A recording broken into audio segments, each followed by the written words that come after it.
আসসালামু আলাইকুম, বিসমিল্লাহির রহমানির রহিম। আজকে আমি সিম্পলি রান্না করছি। অনেক দিন হয়েছে ডাল খাই না আর ডিম ভাজা খাই না, তো এর জন্য আজকে আমি ডাল করছি, ডিম ভাজা করছি। তো আজকে আমি দুপুর লাঞ্চের জন্য যা যা আয়োজন করছি সেগুলো দেখাচ্ছি আপনাদের। এখানে আছে সাদা ভাত, এখানে আছে ডিম ভাজা, এটা ডাল, এটা পোয়া মাছ ভাজা, আর আছে শসা লেবু।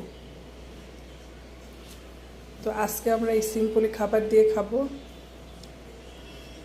তো সবাই ভালো থাকেন, সুস্থ থাকেন, আর আমার জন্য দোয়া করবেন। আমার চ্যানেলটাকে সাবস্ক্রাইব করে দিয়ে লাইক, কমেন্ট, শেয়ার করে দেবেন। তো সবাই ভালো থাকেন। আসসালামু আলাইকুম, আল্লাহ হাফেজ।